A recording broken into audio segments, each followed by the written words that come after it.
Corporate Underwriting on KPBS offers a unique opportunity for brands to demonstrate their corporate social responsibility as public media brings light to important causes. Your investment can showcase your brand's values and commitment to the public good. Email corporate support at kpbs.org. Good morning, I'm Lawrence K. Jackson. It's Tuesday, May 26th. With the primary 1 week away, we take a look at the race for the county's District 5 seat. More on that next, but first, the headlines.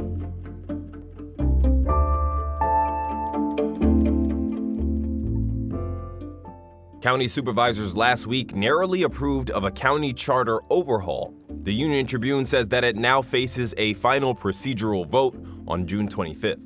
That vote decides whether it will land on your November ballot.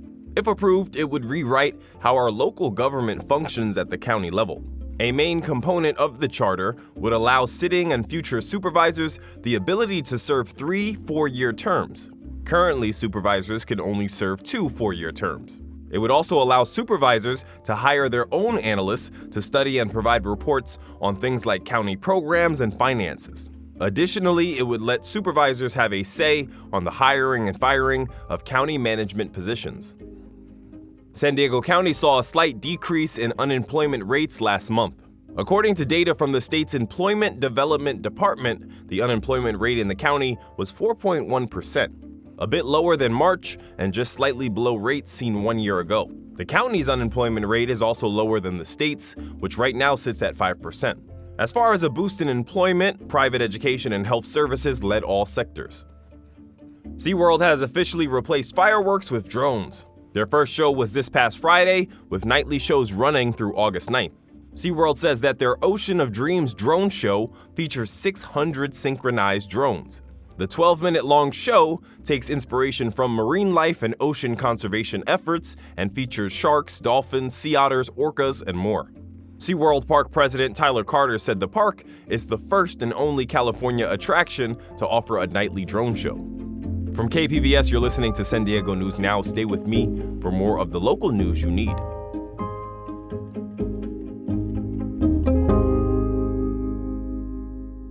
Watch programs on your schedule with the KPBS Plus streaming service.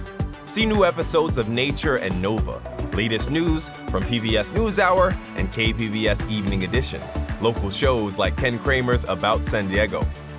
Learn more at kpbs.org/KPBS Plus.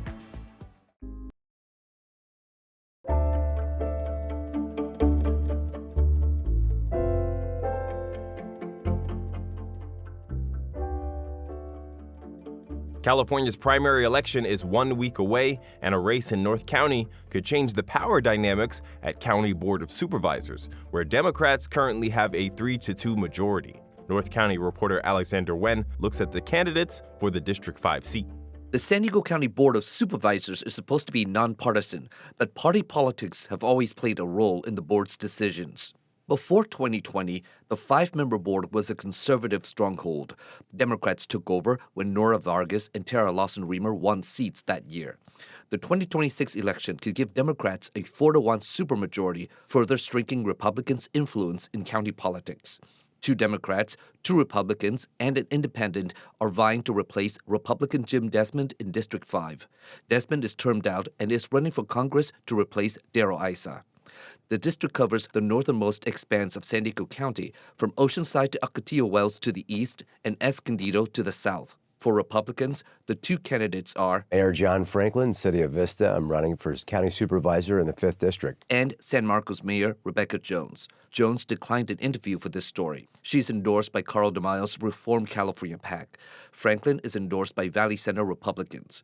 The Republican Party of San Diego County is not endorsing either candidate. Franklin says he's running because downtown San Diego problems are becoming North County problems. And they've come to Oceanside, Vista, San Marcos, Escondido, and even Fallbrook and Valley Center. We have homeless problem that we can solve in this county if we choose to. On the Democratic side, there's former Deputy Chief of Staff and District Director for Congressman Mike Levin. My name is Kyle Crahell, and I'm running for the San Diego County Board of Supervisors for District 5. And a former chair of the La Jolla Band of Luiseño Indians. My name is Norma Contreras, and I'm running for County Supervisor. Crahell is endorsed by the San Diego County Democratic Party. He says he's running to make housing more affordable so regular workers can live where they work. Our nurses, our firefighters, our teachers can't afford to live in the communities they serve. And I want to try to make that better by making sure that housing is more affordable, that we control the cost of energy, that we make sure water doesn't keep going up. Contreras says she's running because there needs to be a diverse voice representing North County. She says she is that voice because she is of Hispanic and Native American descent. We have a lot of Hispanics. We have 8 tribes in the North County, and so there needs to be some representation. The 5th candidate for this seat is a public health professional who is running as an independent. My name is Sasha Miller, and I am running for San Diego County Board of Supervisors, District 5. She says she's running because of the major affordability crisis in North County. People should be able to afford shelter, housing, medicine without stressing themselves and really choosing one basic necessity of life over the other. All the candidates agree affordability is a major issue, but differ in their approach to solving it. Contreras wants to stop raising taxes and get rid of outdated laws that burden regular citizens. We want to make sure that outdated policies and laws are updated to benefit the people and not just the city or the county. And then also working to find sustainable housing for our low income. Franklin says putting more housing, including single-family homes, is key to solving the affordability issue. We're spread out. We're bucolic. We're semi-rural. We're suburban. And that is what we want to stay. We need a supervisor for North County that will fight for low density. And that's what I'm a fighter for. We've got to build the housing. We've got to build homes that people can raise their families in. Crahell agrees more housing is the answer, but says the county should also create more affordable housing of its own. The county also needs to play more of a role in making sure that we are both permitting more housing and also providing its own housing, whether through public-private partnerships for more affordable housing at all kinds of levels, whether it's very low all the way up to moderate. Miller also supports expanding public housing, but opposes urban sprawl. That means having walkable communities. That means not building single-family homes that cost $700,000, $800,000. For example, in Oceanside, there is a plan to build 600 single-family homes, to build housing that really only a small percentage of people can afford. The primary election is June 2nd. To learn more about the candidates, visit KPBS Voter Guide at kpps.org/voterhub. Alexander Nguyen, KPBS News.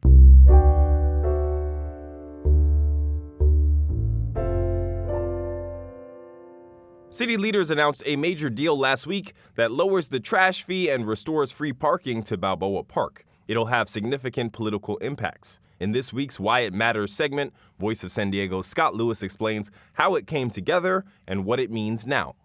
The new deal will put the trash fee for those households in the city of San Diego that get city service at almost $39 per month for the big can, slightly lower than they pay now, but much lower than the $55 they would have started paying next year.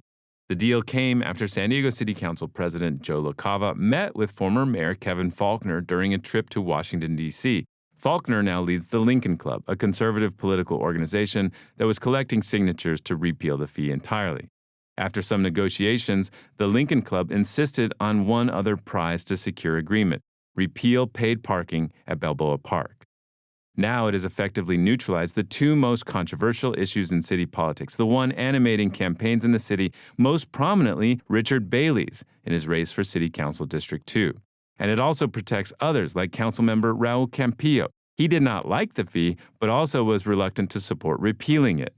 Now he doesn't have to. It was the most significant compromise in the city of San Diego in decades. For Voice San Diego, I'm Scott Lewis, and that's why it matters.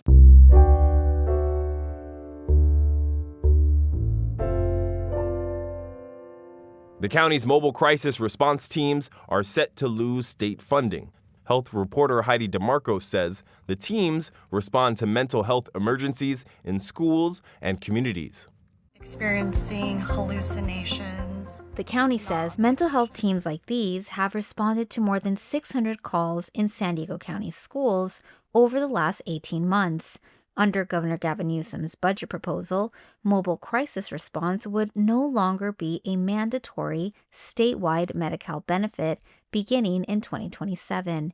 It would shift the cost to counties. Dr. Charmi Patel Rao is a youth psychiatrist. She says the response youth receive during a mental health emergency can have lasting effects. Unfortunately, when youth and families experience that the response is traumatizing, then they may avoid seeking help in the future. The county says to keep the mobile crisis response teams, it would have to cut another program. Heidi DeMarco, KPBS News.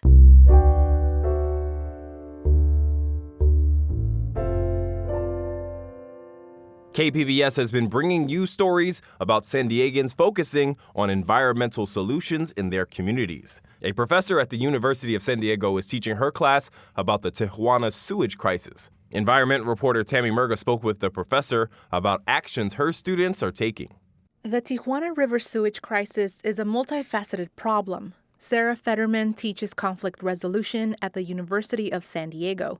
She says it can all feel overwhelming for those wanting to help. Enter her peace studies students. We're a school of peace studies, so you might think, well, it's not a war, right? But we study conflict resolution and how to get different groups to work together across difference to solve a problem. And we really want to take advantage of our location and also give back to where we live. To get people working together, the students first identified a need. The students found a lot of dense scientific data about harmful chemicals found in the Tijuana River.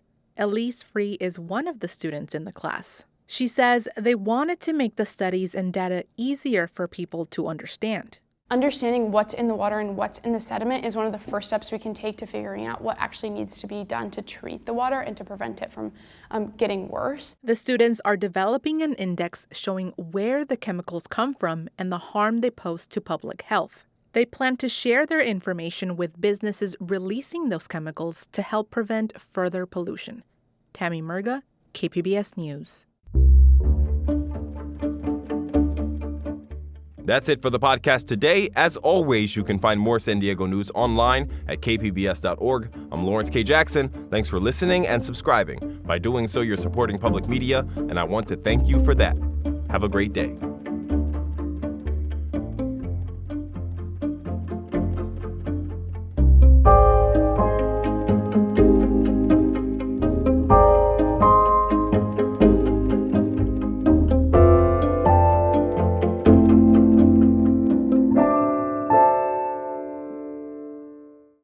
Most stories do not start with a journalist. They start with people, noticing when a river runs dry, asking why a school is changing, discovering something new next door. Curiosity is human. Your right to keep asking questions is at the heart of NPR's mission, and we are not going anywhere.